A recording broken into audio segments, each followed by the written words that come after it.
텃밭에 갔는데 햇빛이 잘 들지 않는 구석 자리를 보며 한숨 쉰 적 있으신가요? 남들은 햇빛 쨍쨍한 곳에 고추며 토마토며 잘만 키우는데 내 밭에 반은 그늘이라 뭘 심어도 죽어버린다고 포기하셨다면 오늘 영상을 끝까지 주목해 주세요. 여러분의 그 쓸모없어 보이던 그늘진 땅이 사실은 여름 내내 우리 가족 식탁을 책임질 최고의 황금밭이라는 사실을 아시나요? 5월인 지금 딱 한 번만 심어두면 삼겹살 구워 먹을 때마다 마트에 갈 필요 없이 무한대로 뜯어 먹을 수 있는 기적의 작물들이 있습니다. 오늘은 뜯어도 지치지 않고 계속해서 새순을 뿜어내는 마법의 식물들, 이른바 반그늘 삼총사에 대한 모든 비밀을 파헤쳐 보겠습니다. 이 영상이 끝날 때쯤이면 여러분은 오히려 햇빛 뜨는 자리에 그늘막을 쳐서라도 이 녀석들을 더 심고 싶어지실 겁니다. 과연 어떤 작물들이고 어떻게 키워야 하는지 그 놀라운 진실을 지금부터 하나씩 만나보시죠. 본격적인 이야기에 앞서 반그늘이라는 환경에 대해 조금 이해해야 할 필요가 있습니다. 많은 분들이 그늘이라고 하면 아예 빛이 들어오지 않는 캄캄한 암흑을 떠올리십니다. 하지만 식물학에서 말하는 반그늘은 하루에 3시간에서 4시간 정도만 부드러운 아침 햇살이 비치거나 큰 나무 아래처럼 나뭇잎 사이로 아른아른하게 걸러진 햇빛이 들어오는 곳을 말합니다. 직사광선이 쨍쨍하게 내리쬐지 않아 흙의 수분이 쉽게 증발하지 않고 한여름에도 선선한 온도가 유지되는 아주 매력적인 장소죠. 사실 우리가 즐겨 먹는 산나물 종류의 대부분은 원래 깊은 숲속의 커다란 나무 밑동에서 자라던 야생 식물들입니다. 그렇기 때문에 이들에게 뜨약볕은 오히려 생존을 위협하는 독이나 다름없습니다. 오늘 소개해드릴 삼총사는 바로 이러한 산속의 서늘하고 촉촉한 환경을 그대로 닮은 여러분의 텃밭 구석자리를 가장 사랑하는 녀석들입니다. 이 녀석들의 야생성을 잘 이해하고 우리 텃밭에 살짝만 응용해주면 잡초보다 더 강한 생명력으로 폭발적인 성장을 보여주게 됩니다. 자, 그럼 그 첫 번째 주인공부터 만나러 가보겠습니다. 이제 본격적으로 우리의 첫 번째 주인공을 만나볼 시간입니다. 바로 쌈채소의 제왕이라고 불리는 곰취인데요. 곰취는 특유의 쌉싸름하면서도 향긋한 내음 때문에 봄철 입맛을 돋우는데 이만한 것이 없습니다. 곰취는 원래 깊은 산속에 물기 많고 서늘한 나무 그늘 아래서 자라는 야생나물입니다. 그래서 우리 텃밭에서도 하루 종일 햇빛이 내리쬐는 한가운데보다는 담벼락 밑이나 큰 키를 자랑하는 옥수수 뒤편 같은 반그늘 자리가 최고의 보금자리가 됩니다. 흔히 초보 도시 농부님들이 하시는 큰 착각 중 하나가 무조건 햇빛을 많이 봐야 식물이 튼튼해진다는 믿음입니다. 하지만 곰취에게 강한 직사광선은 화산과도 같습니다. 햇빛을 너무 많이 받으면 부드러워야 할 잎이 질겨지고 뻣뻣해져서 고기를 싸먹기에는 턱없이 맛없는 상태가 되어버리죠. 게다가 수분이 빠르게 말라버려 잎 가장자리가 시커멓게 타들어가는 현상까지 발생합니다. 그러니 과감하게 텃밭에서 가장 볕이 덜 드는 서늘한 명당을 곰취에게 양보해주세요. 그곳이야말로 곰취가 자신의 잠재력을 200% 발휘할 수 있는 완벽한 무대입니다. 곰취를 심기 위해 가장 먼저 해야 할 일은 바로 푹신하고 영양분 넘치는 흙을 만드는 것입니다. 산속의 흙을 떠올려 보세요. 오랜 세월 동안 낙엽이 쌓이고 썩어서 만들어진 부엽토 덕분에 아주 부드럽고 물을 잘 머금으면서도 숨을 잘 쉬는 흙이죠. 우리 텃밭에도 이런 환경을 모방해 주어야 합니다. 모종을 심기 최소 일주일 전에는 완숙퇴비를 밭에 넉넉하게 뿌리고 흙을 깊게 뒤집어 엎어주세요. 흙이 딱딱하게 뭉쳐 있다면 곰취의 뿌리가 제대로 뻗어나가지 못하고 호흡을 할 수 없습니다. 모종을 심을 때 간격은 초보자분들이 가장 많이 실수하는 부분 중 하나입니다. 모종일 때는 아주 작고 귀여워서 다닥다닥 붙여 심기 일수인데요. 곰취가 자리를 잡고 성장하기 시작하면 잎 하나가 어른 손바닥보다 훨씬 크게 넓적하게 퍼져나갑니다. 따라서 포기와 포기 사이의 간격은 최소 30cm 이상 넓게 띄워주시는 것이 필수입니다. 간격이 좁으면 잎들끼리 겹쳐서 바람이 통하지 않게 되고 결국 습기가 차서 곰팡이병이 오거나 민달팽이들의 은신처가 되어버리기 십상입니다. 곰취를 텃밭에 정식할 때 심는 깊이 또한 무척 중요합니다. 포트에서 모종을 조심스럽게 빼낸 뒤 모종에 붙어있는 흙의 윗면과 텃밭의 흙 높이가 평행하게 맞물리도록 심어주어야 합니다. 너무 깊게 파묻으면 새순이 올라오는 생장점이 흙에 덮여 썩어버릴 수 있고 너무 얕게 심으면 뿌리가 말라버릴 위험이 있습니다. 심은 직후에는 물을 흠뻑 주어서 모종의 뿌리와 텃밭의 흙 사이에 빈 공간이 생기지 않도록 딱 밀착시켜 주세요. 이때 물을 주는 방식도 요령이 필요합니다. 호스로 강하게 물을 뿌리면 여린 공치잎이 상하거나 흙이 파여서 뿌리가 드러날 수 있습니다. 물뿌리개를 이용해 부드러운 샤워를 시켜주듯 잎과 흙을 골고루 적셔주세요. 5월의 건조한 바람에 흙 표면이 너무 빨리 마르는 것을 방지하기 위해 심은 주변에 짚이나 마른 풀을 덮어주는 멀칭 작업을 해주시면 더욱 좋습니다. 이렇게 보습 이불을 덮어주면 곰치가 좋아하는 촉촉하고 서늘한 흙 상태를 오랫동안 유지할 수 있어 성장에 아주 큰 도움이 됩니다. 곰치가 어느 정도 자라서 첫 수확의 기쁨을 누릴 때가 오면 수확하는 방법에도 반드시 지켜야 할 철칙이 있습니다. 아무 생각 없이 눈에 보이는 족족 모든 잎을 뜯어버리면 곰치는 생명력을 잃고 쇠약해집니다. 광합성을 해서 뿌리로 영양분을 보내야 할 공장들을 한 번에 다 부숴버리는 것과 같기 때문이죠. 항상 한 포기당 최소한 서너 장의 크고 튼튼한 잎은 남겨두고 수확하셔야 합니다. 그래야 그 남은 잎들이 계속해서 햇빛을 받아 에너지를 만들고 중심부에서 또 다른 새로운 어린 잎들을 쉴 새 없이 밀어올릴 수 있습니다. 수확을 하실 때는 손으로 무리하게 줄기를 쥐어뜯지 마시고 소독된 깨끗한 가위를 사용해 줄기 아랫부분을 깔끔하게 잘라주세요. 손으로 뜯다가 자칫 식물 전체가 들썩여서 뿌리가 다치는 사고를 방지할 수 있습니다. 이렇게 광합성할 잎을 남겨두는 릴레이 수확 방식을 지키신다면 5월부터 늦여름까지 여러분의 식탁에 향긋한 곰치쌈이 끊이지 않게 될 것입니다. 이것이 바로 뜯어도 계속 자라게 만드는 마법의 가위질 비법입니다. 곰치를 키우다 보면 불청객을 만나기 마련입니다. 특히 곰치 특유의 향을 좋아하는 벌레들이 잎에 구멍을 뽕뽕 내놓는 경우가 많죠. 반그늘에 습기가 있는 환경이다 보니 민달팽이의 공격을 받기도 쉽습니다. 하지만 우리가 직접 가족과 함께 먹을 쌈채소인데 독한 화학농약을 칠 수는 없는 노릇입니다. 이럴 때는 자연 친화적인 방법을 활용해 보세요. 민달팽이가 극성이라면 밤에 맥주를 얕은 접시에 담아 곰치 주변 흙에 묻어두는 맥주 트랩을 설치해 보세요. 민달팽이들이 맥주 냄새에 이끌려 들어갔다가 빠져서 아침이면 한가득 잡혀 있는 것을 보실 수 있습니다. 또한 진딧물이나 가벼운 해충들은 난황류를 만들어 일주일에 한 번 정도 잎의 앞뒷면에 골고루 뿌려주시면 훌륭한 방제 효과를 볼 수 있습니다. 달걀 노른자와 식용유, 그리고 물을 섞어 만드는 난황류는 식물의 기공은 막지 않으면서 벌레의 숨통을 막아 퇴치하는 아주 안전하고 효과적인 천연농약입니다. 조금 번거롭더라도 이런 건강한 방법으로 지켜낸 곰치잎 하나하나가 여러분에게 최고의 보약이 되어줄 것입니다. 이제 두 번째 반그늘의 지배자를 모실 차례입니다. 바로 쌉쌀한 맛이 일품인 머위입니다. 머위야말로 진정한 생존의 아이콘이자 번식의 끝판왕이라고 부를 수 있습니다. 시골집 뒤뜰이나 장독대 옆, 아무도 신경 쓰지 않는 음습하고 그늘진 곳에서도 봄만 되면 어김없이 푸른 잎을 융단처럼 펼쳐내는 녀석이죠. 머위는 곰치보다도 훨씬 더 습하고 그늘진 곳을 잘 견디며 오히려 그런 곳을 더 선호합니다. 토지를 가리지 않고 척박한 땅에서도 잘 자라는 강인한 생명력을 지니고 있어서 텃밭 농사가 처음인 완전생 초보분들에게 가장 강력하게 추천하는 작물입니다. 머위를 한번 심어두면 죽이는 것이 더 힘들다는 우스갯소리가 있을 정도니까요. 봄에는 어린 잎을 데쳐서 쌈을 싸먹거나 나물로 무쳐 먹고 여름으로 갈수록 굵어지는 줄기는 껍질을 벗겨 들깨가루를 듬뿍 넣고 볶아 먹으면 그 고소함과 쌉싸름함의 조화가 그야말로 일품입니다. 버릴 것 하나 없이 잎부터 줄기, 나중에는 뿌리까지 약용으로 쓰는 아주 기특하고 효자 같은 작물입니다. 머위를 텃밭에 들일 때는 씨앗을 뿌리는 것보다 종근, 즉 뿌리리를 구해서 심는 것이 훨씬 빠르고 확실한 방법입니다.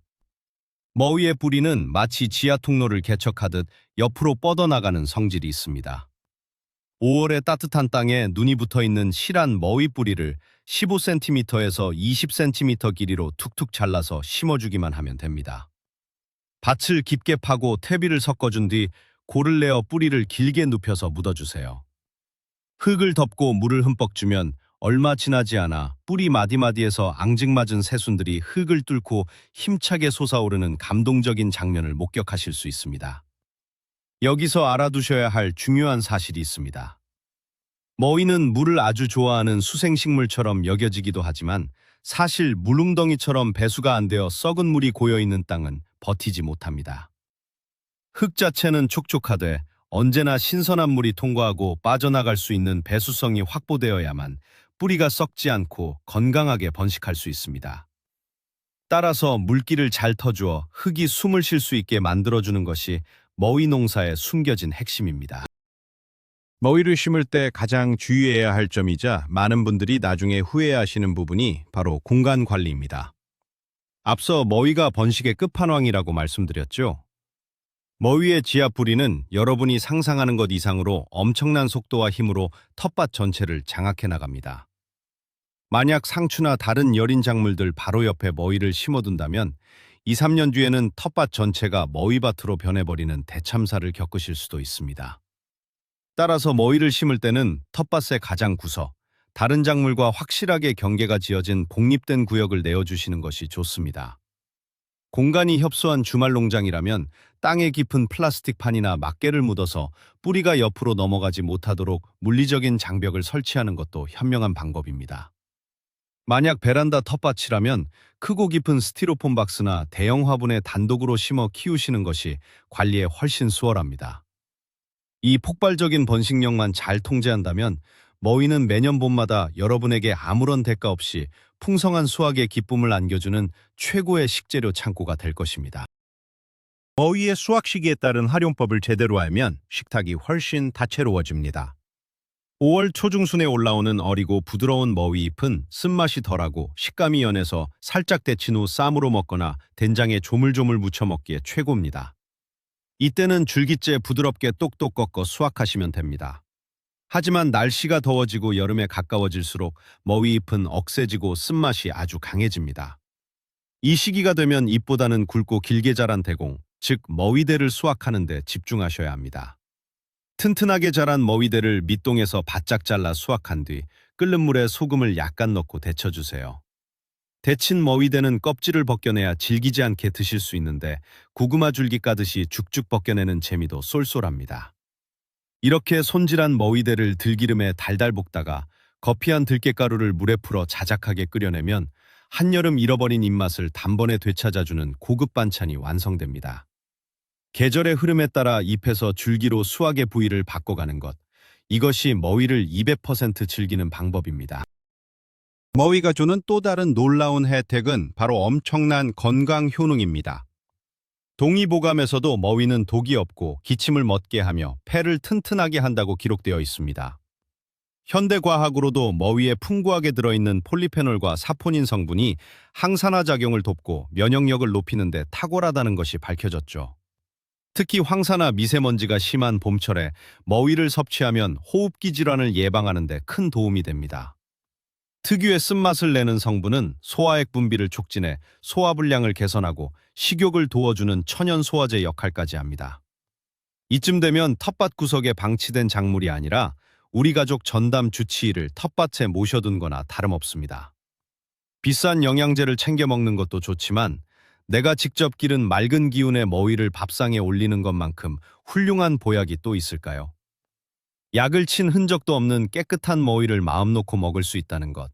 그것이 바로 우리가 수고로움을 감수하며 직접 텃밭을 일구는 가장 큰 이유이자 기쁨일 것입니다.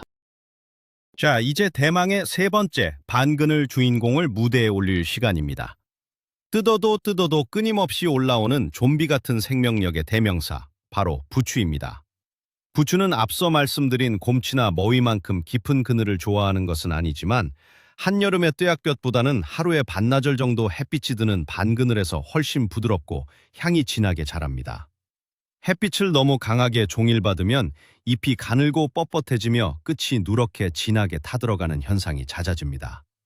부추야말로 5월 텃밭에 절대로 빠져서는 안 돼 감초 중에 감초입니다. 비가 부슬부슬 내리는 날이면 텃밭에 나가 쓱싹쓱싹 부추를 베어다가 오징어 송송 썰어 넣고 바삭하게 부추전을 부쳐 먹는 상상. 벌써 군침이 돌지 않으시나요? 부추는 한 번 심어두면 10년은 거뜬하게 같은 자리에서 계속 수확할 수 있는 다년생 작물의 끝판왕입니다. 해가 갈수록 포기가 벌어지면서 수확량이 기하급수적으로 늘어나기 때문에 처음 한두 포기로 시작해도 몇 년 뒤면 온 동네 사람들과 나눠 먹고도 남을 만큼 번성하게 됩니다. 부추를 시작하는 방법은 씨앗을 파종하는 것과 모종이나 뿌리를 심는 두 가지 방법이 있습니다. 씨앗부터 키우는 것은 인내심이 많이 필요합니다. 싹이 트고 실처럼 얇은 부추가 우리가 아는 두께로 자라려면 꽤 오랜 시간이 걸리기 때문이죠. 그래서 가장 추천해드리는 방법은 5월에 시중에서 판매하는 튼실한 부추 모종을 구입하시거나 주변 텃밭 이웃에게서 뿌리를 조금 나누어 받아 심는 것입니다. 부추는 흙을 크게 가리지 않지만 물 빠짐이 좋고 퇴비가 넉넉하게 섞인 기름진 땅을 좋아합니다. 심으실 때는 대여섯 가닥씩 한 뭉텅이로 묶어서 간격을 20cm 정도 띄우고 심어주세요. 이렇게 무더기로 심어두어야 서로를 지지하며 쓰러지지 않고 곧게 위로 자라납니다. 얕게 심으면 부추가 자라면서 뿌리가 위로 들떠버릴 수 있으니 흙을 2-3cm 정도 충분히 덮어주어 뿌리가 깊고 단단하게 자리를 잡을 수 있도록 도와주셔야 합니다. 심고 나서 며칠 동안은 물을 신경 써서 주시면 잎이 빳빳하게 힘을 받으며 밭에 완벽하게 적응하게 됩니다. 부추를 키우다 보면 반드시 듣게 되는 재미있는 옛말이 있습니다. 바로 첫 부추는 사위도 안 주고 영감만 준다는 말이죠. 그만큼 이른 봄에 가장 처음 올라오는 부추가 영양가가 높고 몸에 좋다는 뜻을 담고 있습니다. 겨우내 땅속에서 응축해둔 모든 기운을 끌어올려 처음 내미는 순이기 때문에 향도 가장 진하고 맛도 연합니다. 이 귀한 첫 수확을 하실 때는 가위나 낫을 흙 표면에 최대한 바짝 대고 잘라주시는 것이 비법입니다.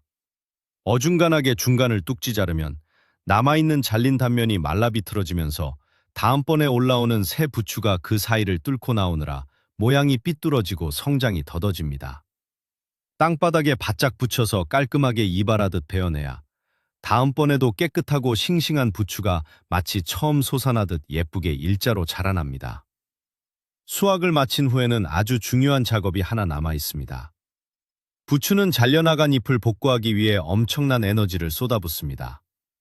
따라서 수확 직후에는 반드시 영양 보충을 해주어야 합니다. 부추를 한번 베어내고 나면 밭은 순식간에 텅 빈 것처럼 보이지만 땅속 뿌리들은 새로운 잎을 만들기 위해 분주하게 움직이기 시작합니다. 이때 필요한 것이 바로 웃거름, 즉 추가 영양분입니다. 수확 직후에 잘 부숙된 퇴비나 질소 성분이 많은 비료를 부추 포기 주변에 살살 뿌려주고 물을 흠뻑 주시면 됩니다. 이때 비료가 부추의 잘린 단면에 직접 닿으면 상처가 아물기도 전에 타버릴 수 있으므로 흙 주변에 둘러쳐주듯 뿌려주시는 것이 중요합니다. 이렇게 밥을 든든하게 먹여놓으면 놀랍게도 불과 일주일에서 2주일 만에 또다시 수확할 수 있을 만큼 부추가 쑥쑥 자라납니다. 이것이 바로 부추의 무한 수확 사이클입니다. 영양을 주고 자라나면 바짝 베어내고 다시 영양을 주는 이 간단한 공식만 반복하시면 됩니다. 여름 내내 부추김치, 부추겉절이, 부추전까지 식탁 위가 초록빛으로 풍성해질 것입니다. 부추는 병충해도 거의 없어서 농약을 칠 일도 없으니 이보다 더 착하고 기특한 작물은 텃밭에서 찾아보기 힘들 정도입니다. 부추를 키운 지 2-3년 정도 지나면 여러분의 부추 포기가 처음 심었을 때보다 2배, 3배로 커져서 빽빽해진 것을 발견하실 수 있습니다. 이때부터는 부추의 잎이 점점 가늘어지고 성장이 둔해지는 현상이 나타납니다. 좁은 공간에 너무 많은 뿌리가 엉켜서 흙 속의 영양분을 서로 차지하려고 경쟁하기 때문이죠. 바로 이때가 부추 농사의 핵심 기술인 포기 나누기를 해주어야 할 타이밍입니다. 봄이나 가을 무렵 포기가 너무 커진 부추를 삽으로 크게 떠내어 흙을 탁탁 털어냅니다. 그리고 엉킨 뿌리를 대여섯 가닥씩 손으로 쭉쭉 찢어서 분리해주는 것이죠. 이렇게 나눈 뿌리들을 아까처럼 20cm 간격으로 다시 심어주면 끝입니다. 막혀있던 순통이 트인 부추는 다시 굵고 힘찬 잎을 밀어올리며 청년기로 회춘하게 됩니다.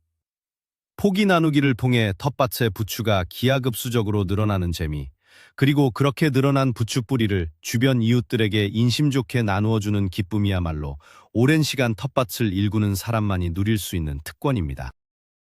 지금까지 살펴본 곰취, 머위, 부추 이 세 가지 작물은 각기 다른 매력을 지녔지만 텃밭 구석을 효율적으로 활용한다는 공통된 임무를 띠고 있습니다. 이 반그늘 삼총사를 텃밭에 배치하실 때는 나름의 전략이 필요합니다. 가장 잎이 넓고 키가 훌쩍 자라는 곰취는 맨 뒤편에 가장 깊은 그늘 쪽에 배치해 주세요.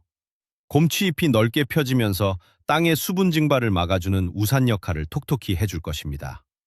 그 앞으로는 무서운 속도로 옆으로 번져나가는 머위를 배치하되 돌이나 깊은 나무 판자를 대어 머위의 영토를 확실히 제한해 줍니다.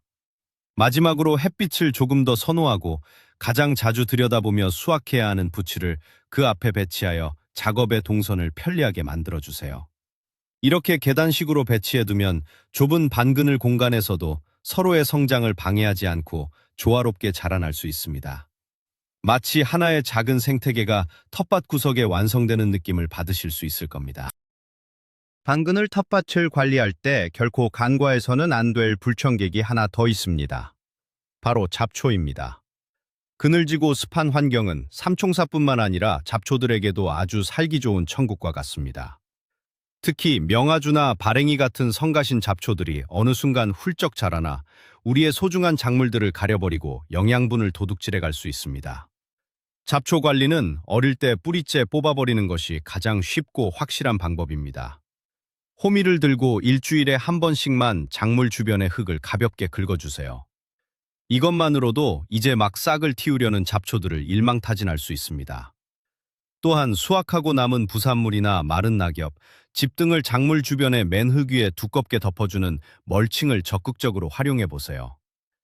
햇빛이 흙 표면에 닿는 것을 원천 차단하여 잡초 씨앗이 발할 기회를 주지 않을 뿐만 아니라 흙의 습도도 유지하고 나중에는 썩어서 아주 좋은 천연 퇴비가 되어줍니다.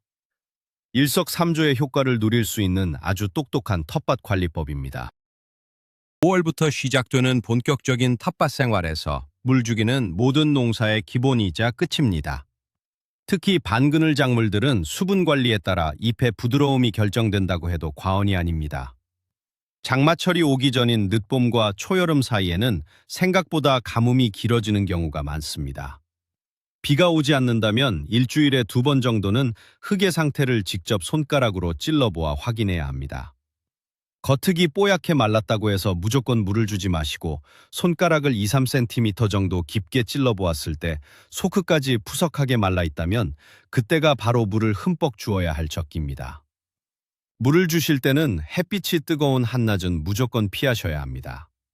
더운 낮에 물을 주면 잎에 묻은 물방울이 돋보기 역할을 해서 잎이 타버리거나 흙 속에서 물이 데워져 뿌리가 삶아지는 끔찍한 결과를 초래할 수 있습니다. 가장 좋은 시간은 이른 아침이나 해가 뉘엿뉘엿 지기 시작하는 늦은 오후입니다. 이때 식물들도 가장 편안하게 수분을 섭취할 수 있기 때문입니다. 반그늘 삼총사를 키우면서 또 하나 명심해야 할 것은 장마철 대비입니다. 수분을 좋아하는 작물들이지만 장마철의 끝없는 물폭탄과 지독한 습기는 곰팡이병을 유발하는 치명적인 요소입니다. 5월과 6월 동안 무성하게 자라난 잎들이 서로 겹쳐서 빽빽하다면 장마가 오기 전에 반드시 시원하게 이발을 한번 해주어야 합니다. 부추는 짧게 베어버리고 곰취와 머위는 누렇게 떡잎이 진 하단의 잎들이나 지나치게 밀집된 잎들을 가차없이 솎아내어 바람이 슝슝 통할 수 있는 길을 만들어주세요. 공기가 원활하게 순환되어야 식물의 줄기와 잎에 맺힌 습기가 빨리 마르고 잎마름병이나 무름병 같은 치명적인 질병을 예방할 수 있습니다. 장마가 길어질 때는 비료나 퇴비를 주는 것도 절대 금물입니다. 과도한 영양분은 식물의 조직을 연하게 만들어 오히려 비바람에 쉽게 꺾이거나 병균의 침투를 쉽게 만듭니다. 장마철에는 그저 물기를 내어 배수가 잘 되게 해주고 묵묵히 지켜보는 것이 최고의 돌봄입니다. 이 모든 과정을 거치며 5월부터 시작된 여러분의 반그늘 텃밭은 여름이 깊어갈수록 진가를 발휘하게 됩니다. 뙤약볕에 심은 다른 상추나 잎채소들이 더위를 견디지 못하고 꽃대를 올려버리며 쓴맛을 낼 때 여러분의 그늘진 텃밭에서는 여전히 푸르고 부드러운 잎들이 쉴 새 없이 돋아나고 있을 테니까요. 월요일에는 쌉싸름한 곰치를 뜯어 쌈을 싸먹고 수요일에는 머위대를 들깨에 볶아 반찬을 만들고 주말에는 비 오는 소리에 맞춰 부추를 베어 전을 부쳐 먹는 로망. 이 완벽한 무한 수확의 로테이션은 결코 어려운 일이 아닙니다. 식물의 본성을 이해하고 그에 맞는 자리를 찾아주고 제때 올바른 방법으로 수확해주는 아주 기본적인 원칙만 지키면 누구나 이룰 수 있는 텃밭의 기적입니다. 처음에는 그늘져서 쓸모없다고 여겼던 땅이 텃밭에서 가장 효자 노릇을 하는 공간으로 탈바꿈하는 마법. 올봄에는 꼭 한번 경험해 보시기를 강력하게 권해드립니다. 자, 오늘은 텃밭의 구석진 반 그늘 자리에서 뜯어도 지치지 않고 올라오는 기적의 작물, 곰취, 머위, 부추 삼총사에 대해 아주 깊게 파헤쳐 보았습니다. 무조건 햇빛이 많아야 농사가 잘 된다는 굳건한 고정관념이 조금은 깨지셨나요? 그늘은 식물에게 피해야 할 악조건이 아니라 어떤 식물에게는 자신의 생명력을 폭발시킬 수 있는 최고의 안식처였습니다. 이 사실을 아는 순간부터 여러분의 텃밭 활용도는 완전히 180도 달라지게 될 것입니다. 버려지던 땅에서 매일 식탁을 채워줄 신선한 식재료가 쏟아져 나온다는 것, 생각만 해도 짜릿하지 않습니까? 오늘 알려드린 흙 만들기부터 수확의 비밀까지 꼭 기억하셔서 올 5월에는 꼭 반그늘 삼총사를 심어보시길 바랍니다. 오늘 영상이 여러분의 풍성한 텃밭 생활에 도움이 되셨다면 구독과 좋아요를 꾹 눌러주시고 텃밭을 일구시는 주변 지인들에게도 널리 공유해주세요. 여러분은 이 삼총사 중에서 어떤 작물을 가장 먼저 텃밭에 드리고 싶으신가요? 혹은 그늘진 자리에서 키우고 계시는 여러분만의 비밀병기가 있다면 댓글로 꼭 알려주세요. 다음에도 더 유익하고 재미있는 텃밭 노하우로 찾아오겠습니다. 시청해주셔서 감사합니다.